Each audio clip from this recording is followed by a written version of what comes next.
உள்ள வாங்க. அண்ணே, இந்த ஊர்ல எனக்கு எக்கச்சக்க பிரச்சனை. என்ன மாதிரியே எவனோ ஒருத்தன் இருந்திருக்கான். அவனால எனக்கு ஏகப்பட்ட புடுங்கல். ஆக இந்த ஊர்ல உங்களுக்கு புடுங்கல் இல்லாத ஒரே ஆள் நான் தான். ஆமாண்ணே. அண்ணே, இந்த வீட்டுல தான் இதுக்கு முன்னாடி நீங்க வேலை பார்த்தீங்களா? தப்பா சொல்றப்பா. இதுக்கு முன்னாடி நீ தான் இந்த வீட்டுல வேலை பார்த்திருக்க.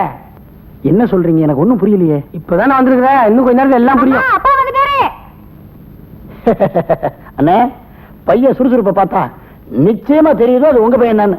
யோ, உன் பையன் எப்படி என்ன மாதிரி சுறுசுறுப்பா இருப்பான்? என்னது விளையாடுறியா நீ? நம்பி கூட வந்தா ஒரு குடும்பத்தையும் தலையில கட்டுறியா? இதுக்கெல்லாம் நான் ஒத்துக்க முடியாது. இப்ப பையனை மட்டும் பார்த்தா போதுமா? வேற எதை பார்க்கணும்? ஒரு சமாச்சாரம் வந்திருக்கு, கவனி. இதையெல்லாம் சமாச்சாரம்னு சொல்லக்கூடாது, சம்சாரம்னு சொல்லணும். நீ ஒத்துக்கிட்டு நல்லா கவனிச்சுக்க. இது இன்னொருத்த சம்சாரம் இருக்கட்டுமையா? எப்படி வெல்டா பார்த்த? இத்தனை நாளா எங்கெங்க போயிருந்தீங்க? உங்களை பார்க்காம நான் ரொம்ப துடிச்சு போயிட்டுங்க. என்ன எதுக்குமா பார்க்கணும்? டேய், பின்ன என்ன பார்க்கணும்டா? நல்ல வேலை நான் மண்டையில் அடிப்பட்டு ஹாஸ்பிட்டல் இருந்தப்போ இந்த பொண்ணு பையனை கூட்டிட்டு உன் போட்டோ வச்சு ஹாஸ்பிட்டல் லோன்னு அழுதிட்டு இருந்தது. உன் முகம் எனக்கு ரிஜிஸ்டர் ஆனதுனால இங்க கூட்டு வந்து விட்டேன். வேற என்ன பார்த்தா தள்ளிட்டு போயிட்டு போடா. அண்ணே, நீங்க செஞ்ச உதவிக்கு ரொம்ப நன்றிண்ணே. இவன் என்ன தெரியுமா சொல்றான்? இவர் ஊருக்கு பூசா என்கிட்ட காது குத்துறான். அது மட்டும் இல்லம்மா, அம்மா எனக்கு இன்னும் கல்யாணமே ஆகலம்மா. கல்யாணம் ஆகிறதுக்கு தான் 1000 பொய் சொல்லுவாங்க. கல்யாணம் ஆகலன்னு பொய் சொன்னா தூக்கி போட்டு மேய்ச்சிருவேன். அப்படியே உள்ள கூட்டு போயிட்டு குளிர் எண்ணெய் தேய்ச்சி குளிப்பாட்டுமா. இன்னொரு தடவை ரோட்ல அங்கங்க திரியறத பார்த்தேன் தலை செதறது மாதிரி சரிடும். தீங்கோ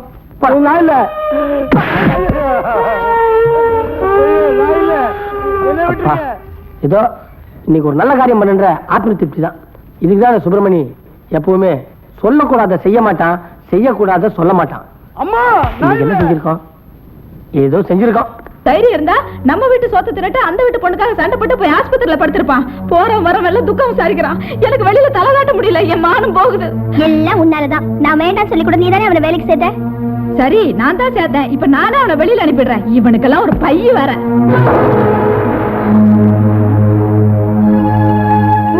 இப்படி ஒரு ஆசை வேற இருக்கு அவனுக்கு. அங்கே நீ உள்ள வரக்கூடாது. எல்லா விஷயமும் உங்களுக்கு தெரிஞ்சு போச்சு. இப்பதான் தெரிஞ்சது. மரியாதையா சொல்லு, நீ யாரு? உங்களுதான் தெரியுமே, சொல்லுங்க. ஏய், ஆஃப்டர் ஆல் நீ இந்த வீட்டு வேலைக்கார. உனக்கு என்ன தைரியம் இருந்தா ஏன் பாப்பா போட்டோவை ஓ பேக்குள்ள வச்சிருப்ப? இதுல ஐ லவ் யூ வேறயா? ஓ, நீங்க இந்த போட்டோ பத்தி சொல்றீங்களா? நீ எந்த போட்டோவை நினைச்ச? வேற யாரு? அவன் போட்டோவா தான் இருக்கும். இல்ல, அந்த போட்டோ இல்ல. அந்த பையன் நல்லா தேடி பாருங்க, அதுல இன்னொரு போட்டோ இருக்கும். அது வேற யாரும் இல்ல, என்னுடைய ஒரே அக்கா. என்னுடைய ஒரே அக்காவுக்கு பிறந்த ஒரே மகன் தான் இவன், டாக்டர் சுப்பிரமணி. ஐயோ மாமா, சும்மா சுப்பிரமணி, உண்மையை சொல்ல வேண்டிய நேரம் வந்துருச்சு. ஒண்ணு நீ சொல்லு, இல்ல என்ன சொல்ல விடு. இல்ல இல்ல, நீங்களே சொல்லுங்க. ஏன்னா நீங்க தான் நல்லா சொல்றீங்க. அம்மாவோட சண்டை போட்டுக்கிட்டு ஊரை விட்டு ஓடி வந்தவர் தான் டாக்டர் சுப்பிரமணியம். ஏன் தகராறு? சொத்து தகராறு இல்ல, அது எக்கச்சக்கமா இருக்கு. பண தகராறு இல்ல, அது பொட்டி பொட்டியா இருக்கு. நில தகராறு இல்ல, அது ஏக்கர் ஏக்கரா இருக்கு. அப்புறம் ஏன் தகராறு? ஏன் அதையும் நீங்களே சொல்லிருங்க மாமா. சொல்றேன், அந்த உண்மையை நானே சொல்றேன். இவன் அம்மாவோட ஆசை இவனை பெரிய வக்கீலாக்கி பார்க்கணும். ஆனா இவனோட ஆசை தான் ஒரு பெரிய டாக்டர் ஆகணும். கடைசியில இவன் ஆசை தான் நிறைவேறிச்சு. அவங்க அம்மாவோட ஆசை நிராசையாவே போயிடுச்சு. அந்த நேரத்துல தான் ஒரு நாள் அமெரிக்காவுக்கு பக்கத்தில் இருக்கிற நியூயார்க்ல இருந்து இவனுக்கு டாக்டர் வேலைக்கு அப்பாயின்மெண்ட் வந்தது. யார் வீட்டுல? யார் வீட்டுல? அமெரிக்காவிலேயே பெரிய பணக்காரன், கொலம்பியா. அவன் வீட்டுல குடும்ப டாக்டர். ஆனா நீ என்ன பண்ண? நான் ஒண்ணுமே பண்ணலையா மாமா. பண்ணடா, பண்ண. அந்த வேலையே வேணான்னு தூக்கி எறிஞ்சிட்டு ரயில் ஏறி இங்க வந்துட்டேன். நான் வேலையா இல்ல மாமா வந்தேன். எதுலயோ ஏறின, எதுலயோ இறங்குற. பிரச்சனைக்கு வாடா. இவன் ஏங்க வந்தா? நம்ம எல்லாம் பார்க்கணும், பேசணும், பழகணும், ஆடணும், பாடணும். பிரிஞ்சு போயிருக்கிற நம்ம குடும்பத்தை எல்லாம் ஒண்ணு சேர்க்கணும் அப்படிங்கிற உயர்ந்த லட்சியத்தோட வந்த இவனை உதாசீனப்படுத்திட்டீங்களாமா? தம்பி, நீ அமெரிக்காவுக்கே போயிரு. அங்க போய் கொலம்பியா பாரு. அவரையே ஒரு நல்ல பொண்ணா பார்க்க சொல்லி கல்யாணம் பண்ணி செட்டில் ஆயிடு. எங்க வீடு உனக்கு வேண்டாப்பா. இவங்களுக்கு உன் அருமை பெருமை எல்லாம் புரியல.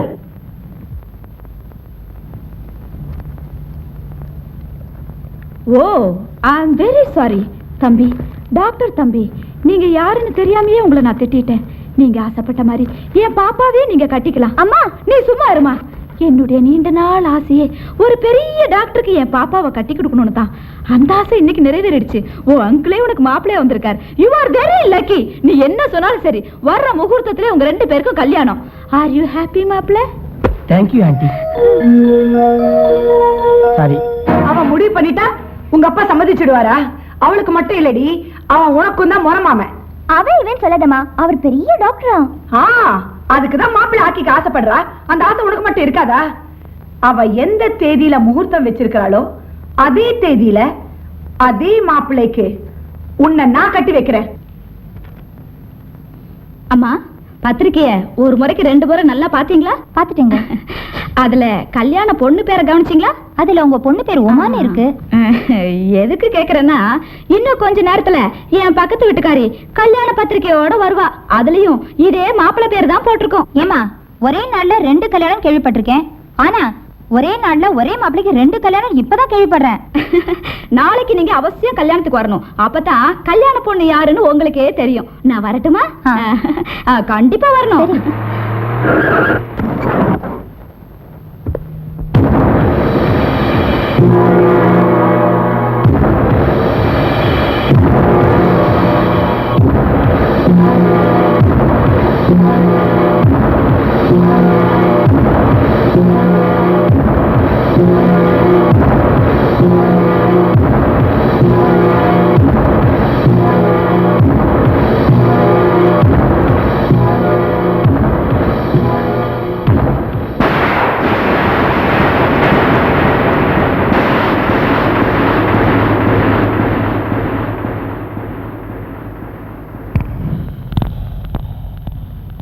பாத்தியா, பத்திரிக்கையே முதல்ல நான் தான் கொடுத்தேன். அதே மாதிரி கல்யாணமும் முதல்ல என் பொண்ணுக்கு தான் நடக்கும். பாவம், பத்திரிக்கையாவது நீ முதல்ல குடுக்கட்டுமேனுதான் வேணும்னே நான் லேட்டா வந்தேன். சமாளிக்கிறியா? இப்ப கூட அவனு கெட்டு போயிடல. மரியாதைய பத்திரிக்கை எடுத்துட்டு திரும்பி போயிடுமா? அதேதான் நானும் உனக்கு சொல்றேன். வீணா அவமானப்படாம கொடுத்த பத்திரிக்கை எல்லாம் திருப்பி எடுத்துட்டு போயிடு.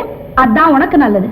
ஏய், என் புருஷன் கை என் மேல பட்ட பிறகுதான் உன் மேல பட்டுச்சு. முதல்ல அதை ஞாபகம் வச்சுக்கோ. கை வேணா முதல்ல உன் மேல பட்டிருக்கலாமா? ஆனா அவர் கையில முதல்ல பிள்ளைய பெத்து கொடுத்தது நான் தான். அத நீ ஞாபகம் வச்சுக்க. அதுக்காக மாப்பிள்ள முதல்ல உன் பொண்ணு கழுத்துல தாலி கட்டிடுவாரு நீ நினைக்கிறியா? அதுதாண்டி நடக்காது. நான் நினைச்சேனா மேல இருக்கிற சூரியனையே கீழே கொண்டு வந்துருவேன். ஓ, நான் நினைச்சேனா கீழே வந்த சூரியனை திரும்பி மேல அனுப்பிச்சிடுவேன். பாக்கலாமா? பாக்கலாம். பாக்கலாண்டி. நீயா நானா பாத்துறேன். நீங்கிற வார்த்தைக்கு இடமே கிடையாது. நான் தான் நான் தான் நான் தான். ஏய், கைய வாய்க்கிட்ட கொண்டு வந்தா கடிச்சு கொதறிடுவேன். அடக்கறாண்டி உன் தீமை. இத பாருங்க, அவ விரும்புக்குன்னே என்கிட்ட விவகாரம் பண்ணிட்டு இருக்கா. என் வாழ்க்கை தான் பறிச்சது இல்லாம இப்ப என் பொண்ணு வாழ்க்கைய வேற அழிக்க பாக்குறா. இப்ப என்னதான் பண்ண சொல்ற? அத சொல்லு. நீங்க ஒரு அப்பன் தானே, என்ன பண்ணணும்னு கேக்குறீங்க? எனக்கு அதெல்லாம் தெரியாது. 4ஆம் தேதி காலையில டாக்டர் சுப்பிரமணியம் என் பொண்ணு கழுத்துல தாலி கட்டி ஆகணும். இல்ல என்ன நீங்க உயிரோட பார்க்கவே முடியாது. நீங்க என் மேல வச்சிருக்கிற அன்பு உண்மை என்ன, நம்ம பொண்ணு மேல வச்சிருக்கிற பாசம் உண்மை என்ன? 4ஆம் தேதி நடக்க போற கல்யாணத்துல டாக்டர் சுப்பிரமணியம் என் பொண்ணு கழுத்துலதான் தாலி கட்டணும். அப்படி இல்லைன்னா நாங்க 2 பேரும் தூக்குல தொங்கிடுவோம். இத பாருங்க, சும்மா சாவ மாட்டோம். எங்க சாவுக்கு நீங்களும் அந்த ராட்சசியம் தான் காரணம் சொல்லி எழுதி வச்சுதான் சாவோம். 2வது பொண்டாட்டி கட்டி கிருஷ்ணன் பார்த்தா, முருகன் பார்த்தா, சிவனும் கெட்டா, பலரும் கெட்டா. கலகம் பிறந்தது, தம்பி பையா ரகண நடந்தது. கலகம் பிறந்தது, தம்பி பையா ரகண நடந்தது. இந்த தொல்லையும் தான் வேணாமுன்னு ராமன் பார்த்தா, சீதை பார்த்தா. எனக்கு நீதான், உனக்கு நான் தான், ஒருத்த ஒருத்தின்னு தம்பி பையா குடும்பம் நடத்தினா. தக்காளத்தி சந்தையில ஆண்டவனே சிக்கிட்டான். முட்டுப்பட்டான், குட்டுப்பட்டான், புத்திகளை கத்துக்கிட்டான். கடவுளுக்கே கதி இது, நான் நமக்கு மட்டும் எதுக்குடா?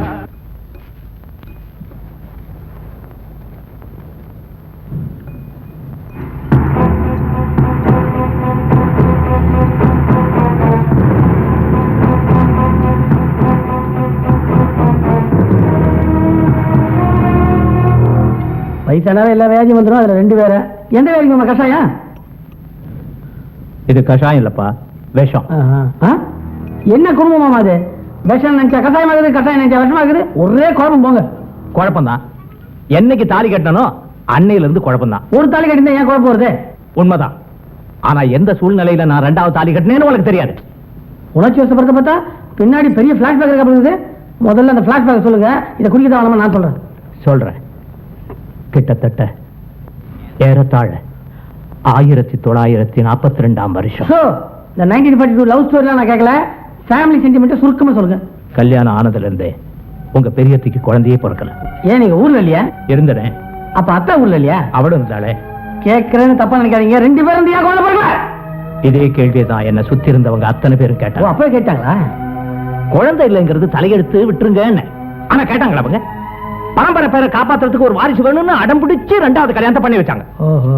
அப்போ உங்க சின்னத்தை பாக்குறதுக்கு மூக்கு முடியுமா ரொம்ப அழகா இருப்பா. இப்ப மட்டும் சும்மா தலை கிண்டு இருக்காங்க. சுப்பிரமணியன் மனுஷங்க அப்போ இப்படி எதையா காட்டி உங்களுக்கு 2 கல்யாணம் பண்ணிட்டான்றீங்க. அதேதான்பா. அப்புறம் எதுல விட்டேன்? சின்னத்தில. கல்யாணம் ஆன கொஞ்ச நாள்லயே உங்க சின்னத்தை கர்ப்பமான அடுத்த மாசமே உங்க பெரியத்தை வாந்தி எடுத்தா. மறுபடியும் குழப்பீங்களா மாமா? இவங்க கர்ப்பமானதுக்கு அவங்க ஏன் வாங்கி எடுத்தாங்க? அவளும் கர்ப்பமாயிட்டா. அப்ப நீங்க ஊர்ல இருந்திருக்கீங்க. பின்ன ஆரம்பத்துல உங்களை அசைக்க பிசுக்க நினைச்சேன். ஆனா இந்த இடத்துல நீங்க அசைட்டீங்க. அப்புறம் என்ன?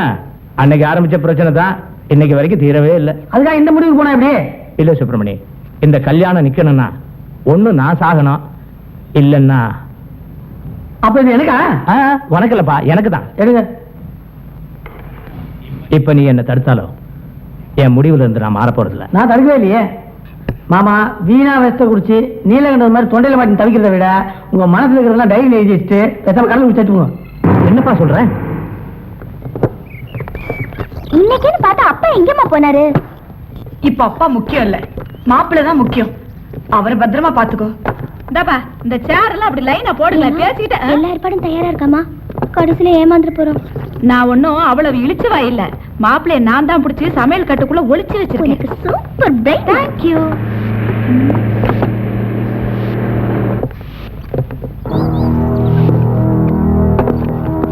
என்னமா இது? போலீஸ் வருது. உங்க பேரு தான் பரமேஸ்வரிங்களா? ஆமாங்க. உங்க வீட்டுக்காரரு கடல்ல வந்து தற்கொலை பண்ணி செத்துட்டாரு. என்ன சொல்றீங்க? பாடி இன்னும் கிடைக்கல. அவர் இறந்த இடத்துல இந்த Dress இருந்தது. இது அவரது தானு பார்த்து சொல்லுங்க.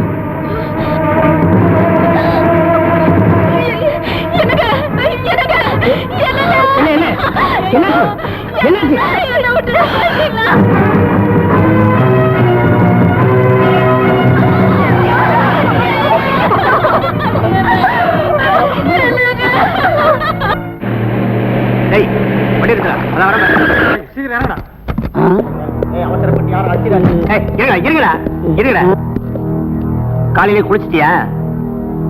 குளிச்சுட்டேங்க. குளிச்சது குத்தமா? ஐயா விட்டுருங்க, விட்டுருங்க. இனிமேல் நான் குளிக்க மாட்டேன், சத்தியமா குளிக்க மாட்டேன். விட்டுருங்க, விட்டுருங்க, விட்டுருங்க. ஐயா விடுங்க, ஐயா விடுங்க, ஐயா விடுங்க. பார்த்தா தடிச்சவங்களா தெரியுது. ஐயா எங்க குத்து போறீங்க? முடியாது, என்னால முடியாதுங்க. ஐயா ரயில்வே பார்சல தூக்கிட்டு போற மாதிரி தூக்கிட்டு போறீங்க.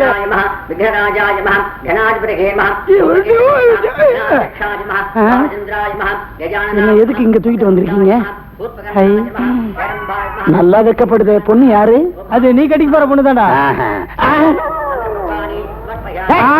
பாரஞ்சி சவர நகையை வாங்கிட்டு 25,000 ரூபாய் பணத்தையும் வாங்கிட்டு 5ஆம் தேதி காலையில் வந்து தாலி கட்டன்னு சொல்லிட்டு இப்ப யாரு நான் கேக்குறேன்?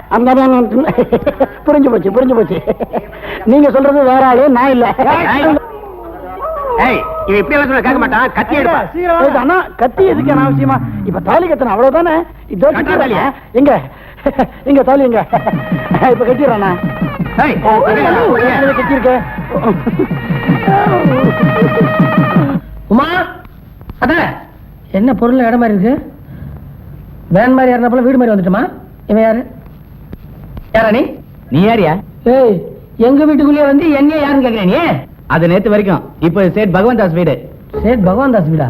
அப்ப எங்க அத்தை உமாலாம் எங்க? அது அவங்கள போய் கேளு. எங்க இருக்கான்னு தெரிஞ்சாலும் போய் கேக்குறதுக்கு? கேட்டா தானே எங்க இருக்காங்கன்னு தெரியும். உன் பல்ல பார்த்தாலே தெரியுது நீ பைத்தியக்கார இருந்து வந்தவனு. என் மாமனுக்கு ஒரு வீடு இல்லடா, 2 வீடு. என்ன போஸ்ட் கொடுக்குற? உன வந்து கவனிச்சுக்கிறேன்.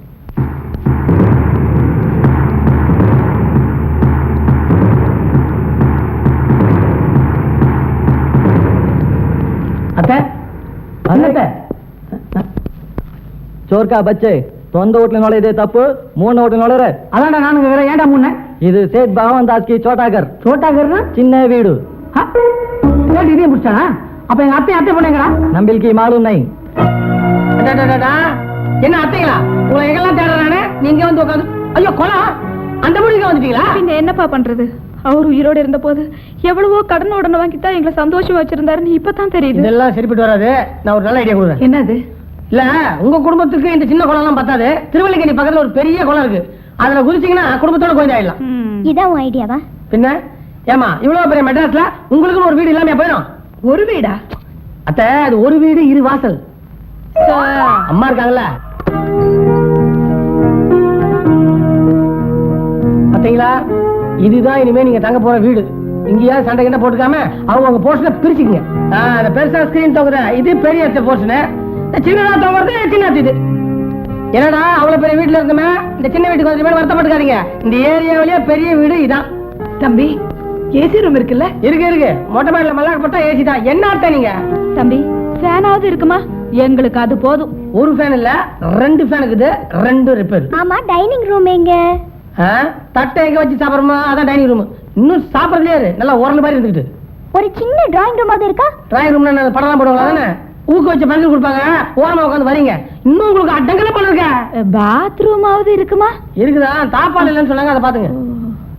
ஆமா, என் பெட்ரூம் எங்க? இங்க ஆளாகலாம் பெட்ரூம் கிடையாதுமா. அந்த குடும்பத்துக்கு ஒரு ரூம், இந்த குடும்பத்துக்கு ஒரு ரூம். நீங்க பார்த்துக்க வேண்டியதான். அப்ப நீங்க? நான் நடுப்பு நீட்டிடுறேன். இல்ல அதான் பயப்படாதீங்க. நடுவு கூடத்துல படுத்துறேன்னு சொன்னேன். ஏற்கனவே தான் ஒருத்தர் நடுப்புற படுத்ததுக்கு புதைச்சிட்டீங்களே. தள்ளுங்க, போட்டோ போஸ்ட் கொடுத்த மாதிரி.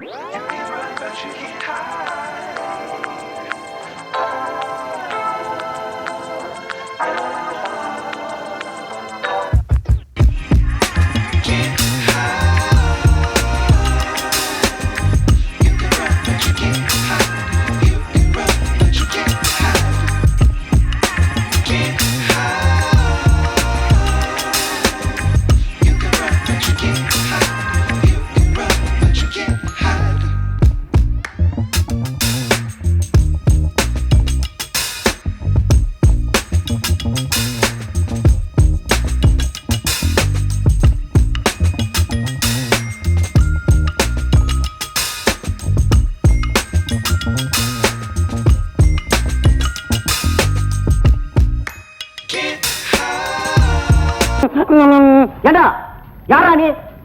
ஆல்மாண்ட பண்ணி தாலியா கட்ட? அண்ணா நீங்க தானே கட்டாயப்படுத்தி தாலி கட்ட சொன்னீங்க, நான் கட்டிட்டேன்னா. அதுக்காக பெட்ரூம் வரைக்கும் வந்து இந்தி பட ரேஞ்சில் ஃபர்ஸ்ட் நைட்டா? உன்ன மாதிரி யாரெல்லாம் உயிரோட விட்டு கூட ராஜா.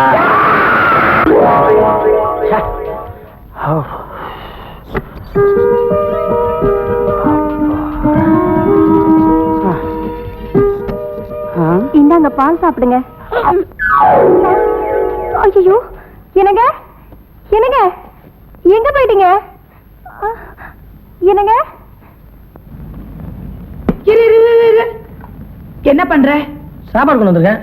நேரா ஹோட்டல்ல இருந்து இங்க வரியா, இல்ல அவங்க கிட்ட போய் அவங்க சாப்பிட்ட மிச்ச மீதி எல்லாம் இங்க எடுத்துட்டு வரியா? அவசரப்பட்டுட்டீங்களா அத்தை? நாங்க போனதுமா உண்மைதான். ஆனா பெரிய அத்தை என்ன தெரியுமா சொன்னாங்க? என்ன சொன்னாங்க? என்ன சொன்னாங்க தெரியுமா? மாப்பிள்ள என் தங்கச்சி வசதியா வாழ்ந்தவன், அவ பசி தாங்க மாட்டாப்பா, அதனால அவ சாப்பிட்டோம். சாப்பிட்டு மிச்சம் மீதி இருந்தா கொண்டா அதெல்லாம் சாப்பிடுறாங்க. சொன்னாங்க. என்னமோ நீங்க கேக்குறத பார்த்தா அவங்க சொல்லாமே நான் வந்து ரீல் விடுற மாதிரி இருக்கு. என்ன அந்த மாதிரி இடம் போட்டு வரீங்க? பரவாயில்ல, நீங்க சாப்பிடுங்க. வேணாப்பா, முதல்ல அக்காவே சாப்பிட்டுட்டோம். நிஜமா சொல்றீங்க? அப்புறம் நான் எடுத்து போயிடுவேன். தாராளமா எடுத்துட்டு போலாம். அங்கதான் நீங்க நிக்கிறீங்க. நில்லு. என்ன இது? உங்களுக்கு பிடிச்ச வத்த குழம்பு நெத்திலி கருவாடு. தேவையே இல்ல, எடுத்துட்டு போ. சைவம் ஆயிட்டீங்களா? உண்மையை சொல்லு. அவளுங்க சாப்பிட்ட மிச்ச மீதியை தானே நீங்க கொண்டு வந்த? அவசரப்பட்டீங்களா அத்தை? சின்ன அத்தை என்ன சொன்னாங்க தெரியுங்களா? என்ன சொன்னாங்க? என்ன சொன்னாங்க தெரியுமா? மாப்பிள்ள அக்கா என்ன விட வயசுல மூத்தவங்க, அதனால முதல்ல அவங்க சாப்பிட்டோம். அவங்க சாப்பிட்டு மீதி ஏதாச்சும் இருந்தா கொண்டா அதை நான் சாப்பிடுறேன். என் தங்கச்சி அப்படியா சொல்லுச்சு? என்னமோ நீங்க கேக்குறத பார்த்தா அவங்க சொல்லாமே நான் வந்து ரீல் விடுற இருக்கு. சின்னத்த அந்த கேரியரு முதல்ல அக்காவையே சாப்பிட சொல்லுப்பா. கவனிச்சீங்களா அந்த வார்த்தையை? அக்கா அக்கா என்னதான் இருந்தாலும் அக்கா அக்கா தான், தங்கச்சி தங்கச்சி தான், நாம தான். சூடா இருக்குங்க, சாப்பிட உட்காருங்க.